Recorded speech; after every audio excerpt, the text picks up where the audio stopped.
Friends, आज हम फिर आपके सामने हाजिर हैं पॉलिटिकल साइंस का एक महत्वपूर्ण टॉपिक लेकर।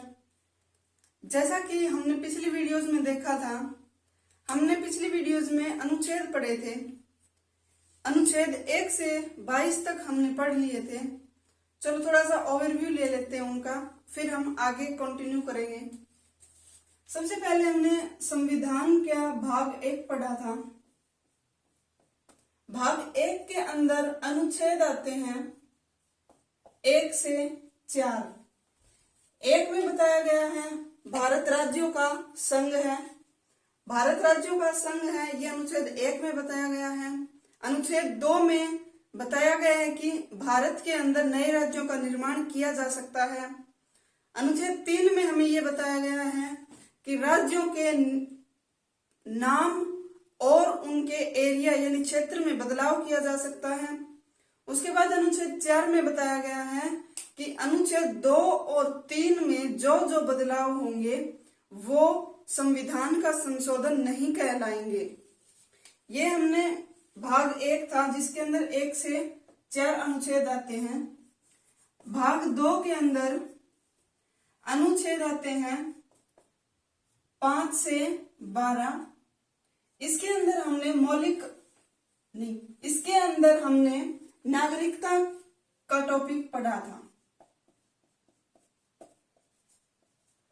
नागरिकता हमने 5 से 12 अनुच्छेद भाग 2 में पढ़ी है। इसके बाद हमने पढ़ लिया था भाग 3 में अनुच्छेद 13 से 22 तक हमने पढ़ लिए थे। आज हम 35 तक अनुच्छेद पढ़ेंगे, यानी कि अनुच्छेद 13 से 35, सॉरी फ्रेंड्स, यहाँ पर 11 है और यहाँ पर 12 से 35 तक अनुच्छेद आते हैं भाग 3 के अंदर। हमने 22 तक पढ़ लिए थे, आगे आज हम कंटिन्यू करते हैं। 22 तक हमने अनुच्छेद पढ़े, ये मौलिक अधिकारों के अंतर्गत आते हैं। मौलिक अधिकार, मौलिक अधिकारों में भी हमने क्या क्या पढ़ लिया था और क्या हमें पढ़ना है ये हम देखते हैं। भाग 3 में मौलिक अधिकार आते हैं। सबसे पहला मौलिक अधिकार हमारे पास था समानता का अधिकार।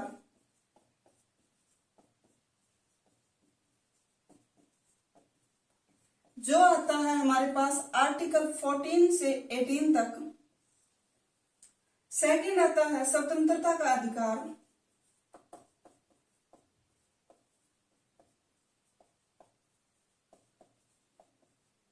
यह आता है हमारे पास 19 से 22 तक। थर्ड आता है शोषण के विरुद्ध अधिकार।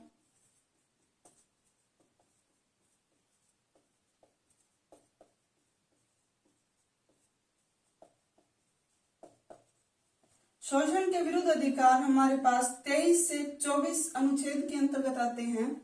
अनुच्छेद 4 में धार्मिक स्वतंत्रता का अधिकार आता है।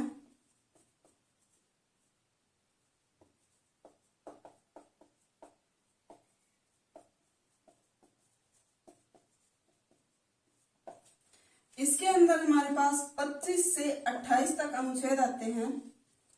उसके बाद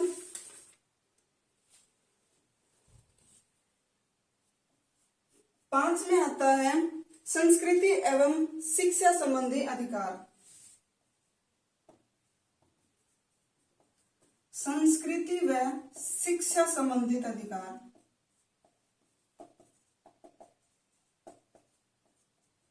उनतीस से 35 तक, इसमें 30 तक कवर किया गया है। और 6 आता है हमारे पास संवैधानिक उपचारों का अधिकार।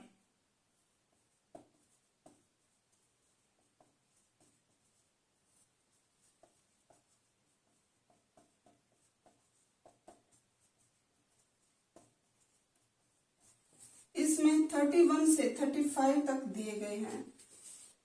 हमने आर्टिकल 14 से 18 तक पढ़ लिए थे। 19 से 22 यानी समानता का अधिकार और स्वतंत्रता का अधिकार हमने पढ़ लिया था। इसमें हमने क्या क्या पढ़ा था? अनुच्छेद 14 आता है। अनुच्छेद 14 में 14 से 18 आता है स्वतंत्रता का अधिकार। अनुच्छेद 14 में हमें बताया गया है कि कानून के समक्ष यानी विधि के समक्ष हम सभी समान हैं, हम सभी समान हैं। 15 के अंदर आता है कि रंग, भेद, लिंग, जाति के और धर्म के आधार पर भी हम सभी समान हैं। 16 के अंदर हमें बताया गया है, अनुच्छेद 16 के अंदर हमें रोजगार के समान अवसरों के बारे में बताया गया है। और 17 के अंदर हमें छुआछूत का अंत कर दिया गया है, ये हमें बताया गया है। और 18 में उपाधियों का अंत कर दिया गया है, यानी पहले जो उपाधियां मिलती थी, नाइट की उपाधि हो गई, केसरे हिंद की उपाधि हो गई, ये हमें 18 के अंदर बताया गया है। तो हमारा ये कंप्लीट हो चुका है।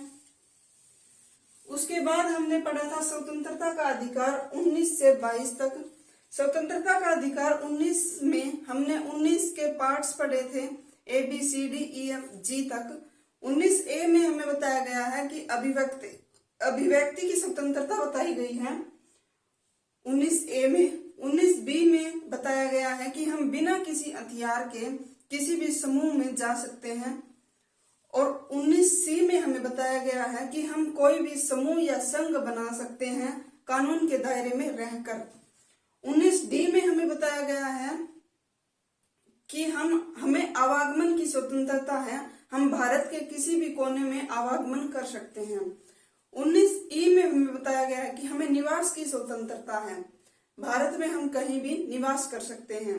और F से हमने याद किया था फंड से, फंड यानी कि हमें अधिकार है, संपत्ति का अधिकार है, जो अब हटा दिया गया है, उसको 44वें संविधान संशोधन 1978 के तहत अब कानूनी अधिकार बना दिया है, 300A के अंदर जोड़ दिया गया है उसको।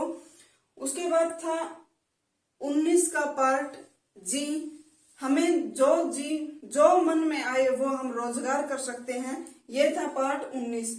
और 20 में हमें बताया गया है, 20 के अंदर हमें दोष सिद्धि के बारे में बताया गया है।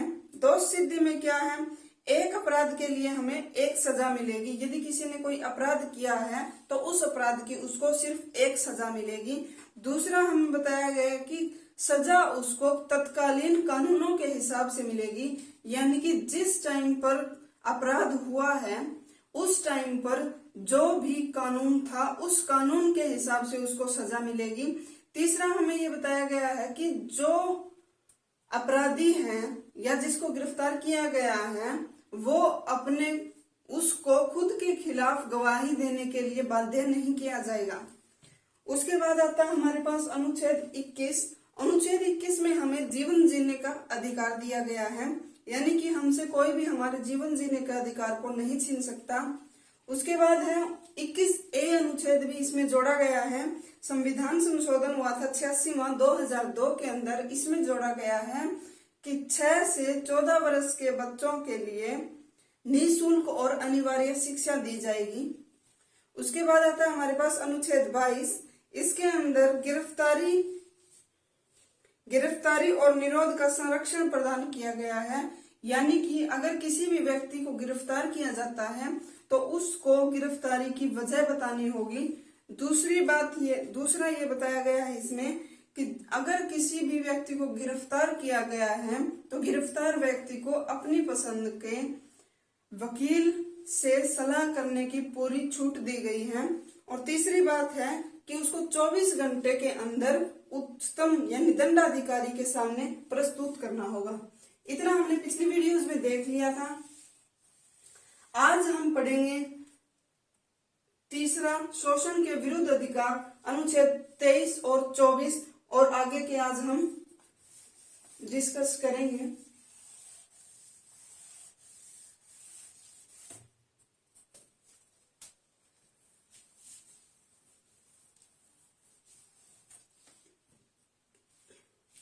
शोषण के विरुद्ध अधिकार है, इसमें अनुच्छेद आता है 23 और 24। अनुच्छेद 23 हमें अनुच्छेद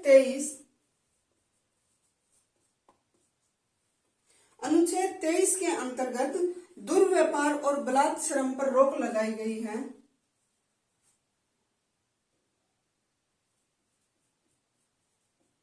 दुर्व्यापार और बलात् श्रम यानी कि कोई किसी से मजदूरी नहीं करवा सकता, जबरदस्ती बिना उसकी इच्छा से मजदूरी नहीं करवा सकता और दुर्व्यापार नहीं करवा सकता। और अनुच्छेद ये हो गया 23 और अनुच्छेद 24 के अंदर हमें बताया गया है कि 14 वर्ष से कम आयु के बच्चों से कोई भी जोखिम भरा काम नहीं करवाया जाएगा। 14 वर्ष से कम उम्र के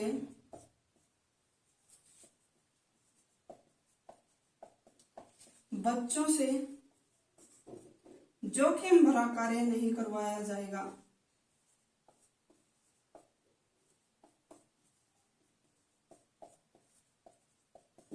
यानी कि उसको किसी भी कारखाने में या खानों में कार्य नहीं करवाया जाएगा। ये दोनों अनुच्छेद आते हैं हमारे शोषण के विरुद्ध अधिकार, मौलिक अधिकार है हमारे।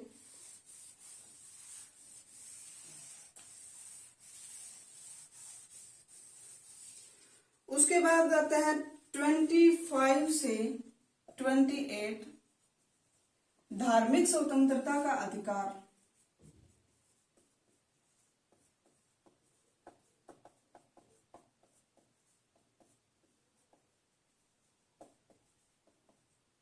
धार्मिक स्वतंत्रता का अधिकार बताया गया है 25 से 28 में। अनुच्छेद 25 हमें क्या बताता है कि हम किसी भी धर्म का प्रचार प्रसार कर सकते हैं। भारत एक धर्मनिरपेक्ष देश है। हम किसी भी धर्म का प्रचार प्रसार हम कर सकते हैं। प्रचार प्रसार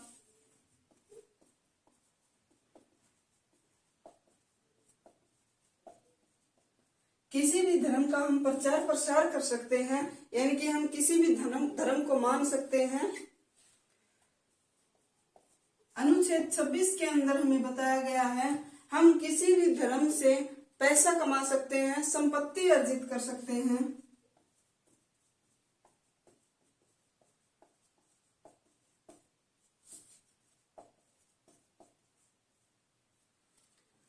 हमने मान लिया पहले कोई भी धर्म अपना लिया, उससे हम उसका प्रचार प्रसार करके उससे हम संपत्ति अर्जित कर सकते हैं। उसके बाद आता है अनुच्छेद 27। अनुच्छेद 27 में बताया है जो भी हम धर्म से संपत्ति अर्जित करेंगे उसके ऊपर कर देने के लिए हमें कोई भी बाध्य नहीं कर सकता।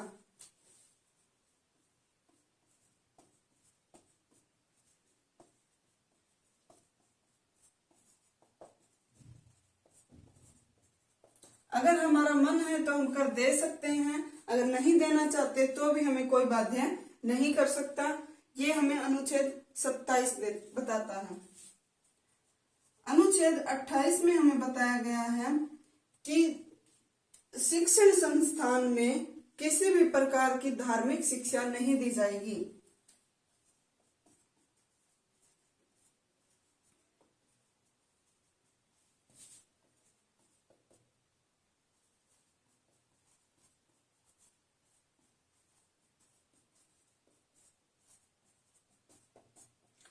सरकारी शिक्षण संस्थान में, किसी भी सरकारी शिक्षण संस्थान में धार्मिक शिक्षा नहीं दी जाएगी।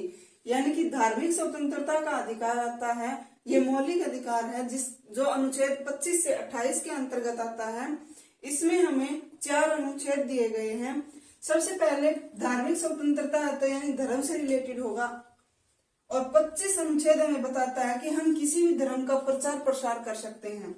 अनुच्छेद 26 हमें बताता है कि धर्म से संपत्ति को भी हम अर्जित कर सकते हैं।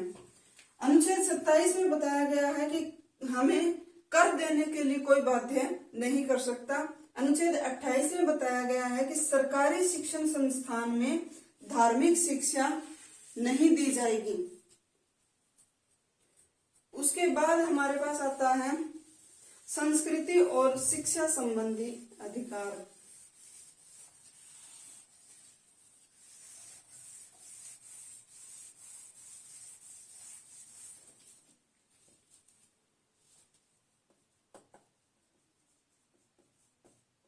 संस्कृति और शिक्षण संबंधी अधिकार। ये हमारे पास 29 और 30 अनुच्छेद के अंतर्गत आते हैं। अनुच्छेद 29 के अंदर हमें बताया गया है कि जो भारत में अल्पसंख्यक रह रहे हैं, भारत में जो भी अल्पसंख्यक रह रहे हैं, उन्हें अपनी संस्कृति को, अपनी लिपि को, अपने धर्म को बनाए रखने की पूरी आजादी है। अनुच्छेद 29 हमें ये बताता है कि अल्पसंख्यकों को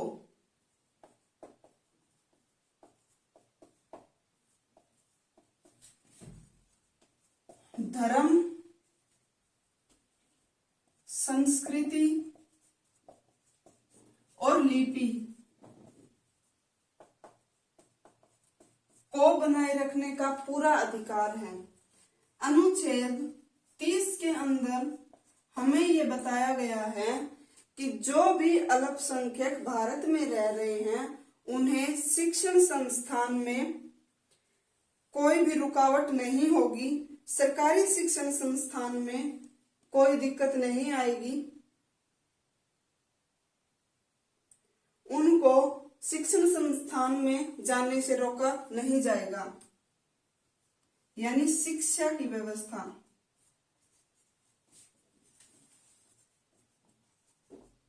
अल्पसंख्यकों के शिक्षा की व्यवस्था दी गई है।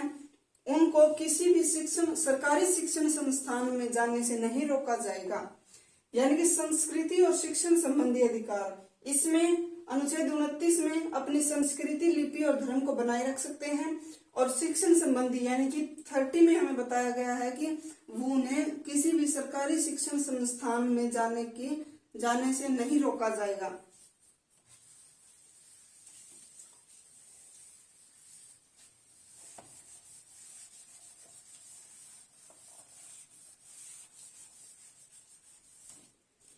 उसके बाद अनुच्छेद संवैधानिक उपचारों का अधिकार आता है।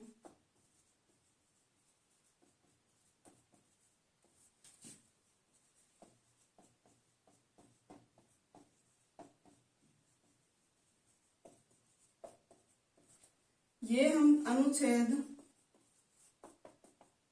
31 से 35 में पढ़ते हैं, लेकिन हमें ये सारे याद करने की जरूरत नहीं है। हम इम्पोर्टेंट 2 ही पढ़ेंगे, 32 और 35। अनुच्छेद 32 में हमें बताया गया है कि हमारे मौलिक अधिकारों का हनन होने पर हम सुप्रीम कोर्ट में जा सकते हैं।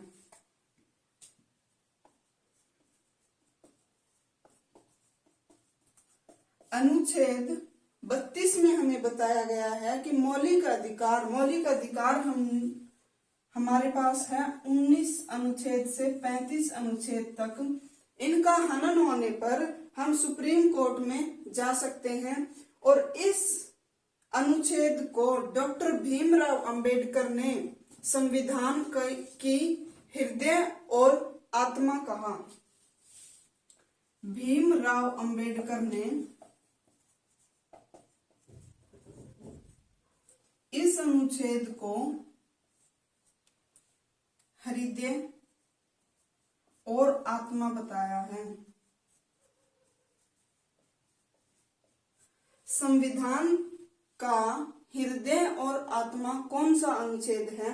अनुच्छेद 32 संविधान का हृदय और आत्मा है। ये हमें बताया था भीमराव अंबेडकर ने, और ये क्वेश्चन कई बार एग्जाम्स में रिपीट हो चुका है। उसके बाद पढ़ते हैं अनुच्छेद 35 अनुच्छेद पढ़ेंगे हम।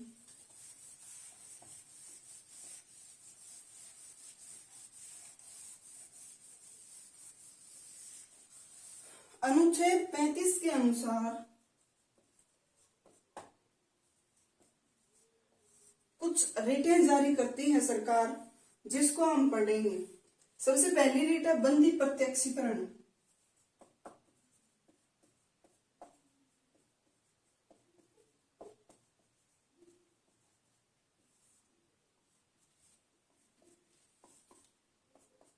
सेकंड रीट है हमारे पास परमादेश।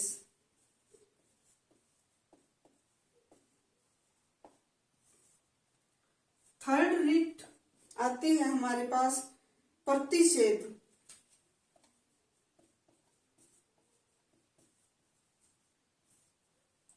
फोर्थ उत्प्रेक्षण।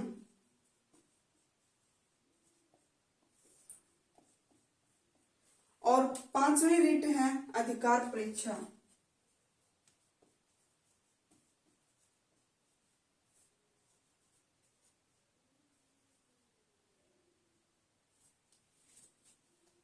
सबसे पहले है बंदी परीक्षण, बंदी प्रत्यक्षीकरण। बंदी प्रत्यक्षीकरण में हमें बताया गया है अगर किसी भी व्यक्ति को गिरफ्तार किया जाता है तो उसको 24 घंटे के अंदर उच्चतम न्यायालय में पेश करना होगा, न्यायालय में लेकर जाना होगा। 24 घंटे के अंदर न्यायालय में लेकर जाना होगा। यानी कि इसको याद कैसे कर लेंगे, बंदी, बंदी यानी कि किसी को गिरफ्तार करते हैं तो उसको बंदी बोलते हैं। बंदी प्रत्यक्षीकरण, किसी को बंदी बनाया जाता है तो 24 घंटे के अंदर उसको न्यायालय में पेश करना होगा। सेकंड है परमादेश। परमादेश अपने सार्वजनिक कार्यों से विमुख हो चुके व्यक्ति के लिए, पदाधिकारी के लिए परमादेश जारी किया जाता है। परमादेश किसके लिए जारी किया जाता है? उस पद अधिकारी के लिए जारी किया जाता है जो अपने कार्यों से विमुख हो चुका हो।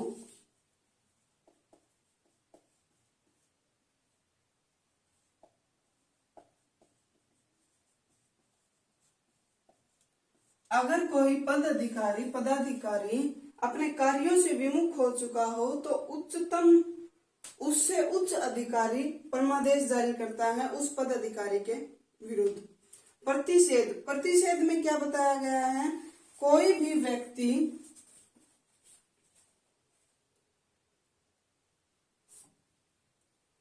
कोई भी पदाधिकारी या कोई भी व्यक्ति अपने अधिकार क्षेत्र से बाहर जाकर कार्य नहीं कर सकता। उसको अपने अधिकार क्षेत्र से बाहर जाकर कार्य करने के लिए रोका जाता है। प्रतिषेध का मतलब होता है रोकना।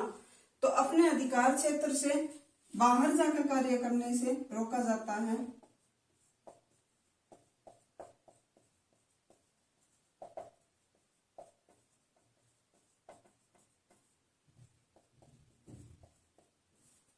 अपने अधिकार क्षेत्र से बाहर जाकर कार्य करने से रोका जाता है, ये बताया गया है प्रतिषेध में।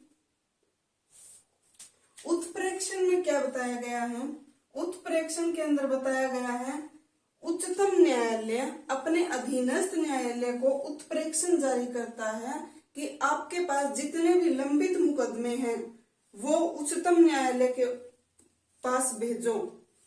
यानी कि ये जारी करता है उच्चतम न्यायालय अपने अधीनस्थ न्यायालय को जारी करता है लंबित मुकदमों के लिए। जो भी मुकदमे लंबित पड़े हैं उनको अपने उच्चतम न्यायालय के पास भेजने होते हैं। इसमें ये उत्प्रेक्षण के अंदर बताया गया है। इसके बाद आता है अधिकार परीक्षा।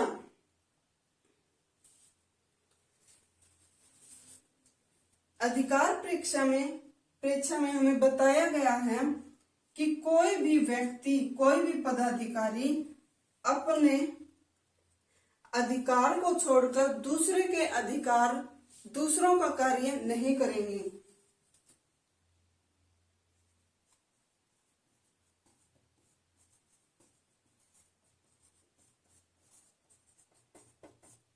अधिकार परीक्षा यानी कि जितना उस पदाधिकारी को अधिकार दिया गया है सिर्फ उतने एरिया में रहकर ही वो काम करेगा, दूसरों के अधिकार क्षेत्र में जाकर वो काम नहीं करेगा।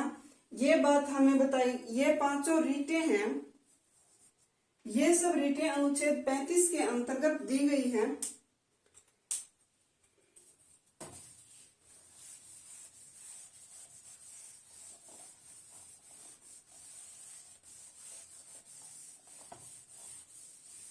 इसके बाद हम एक तो लाइन देख लेते हैं। अनुच्छेद 32 को ही संविधान का आधारभूत लक्षण है।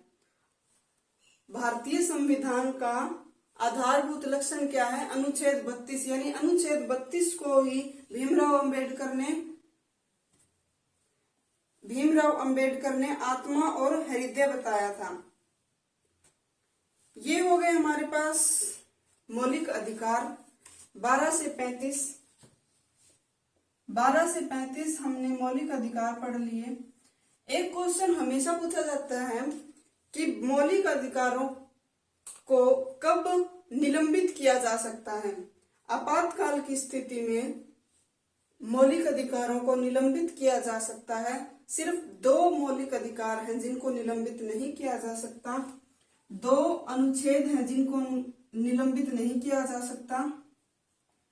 अनुच्छेद 20 और अनुच्छेद 21 को निलंबित नहीं किया जा सकता। किसी भी स्थिति में इन 2 अनुच्छेद को निलंबित नहीं किया जा सकता।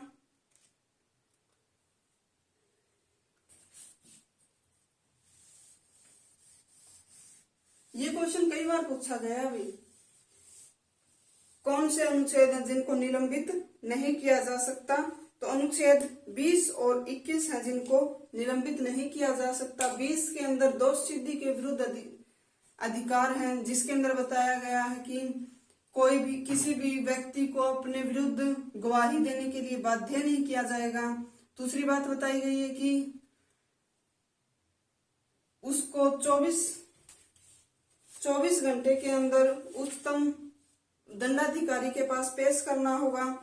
और तीसरी बात बताई गई है कि उसको एक अपराध के लिए एक ही सजा मिलेगी। और 21 में जीवन जीने के अधिकार के बारे में बताया गया है। 21A के अंदर 6 से 14 वर्ष के बच्चों को निःशुल्क और अनिवार्य शिक्षा का प्रावधान किया गया है। ये थे आज हमारे पास मौलिक अधिकार। उम्मीद है आपको याद हो गए होंगे। और सबसे इम्पोर्टेंट बात, आप वीडियोज को हेल्पिंग हैंड की तरह यूज करो। वीडियो को देखो, उसके बाद बुक्स पढ़ो। बुक्स पढ़ने से ही आपके सारे कॉन्सेप्ट क्लियर हो जाएंगे। एक बार टॉपिक वीडियो से देख लिया, उसके बाद आप बुक्स पढ़ो, सारा टॉपिक क्लियर हो जाएगा और आप भूलोगे नहीं कभी। आज के लिए इतना ही।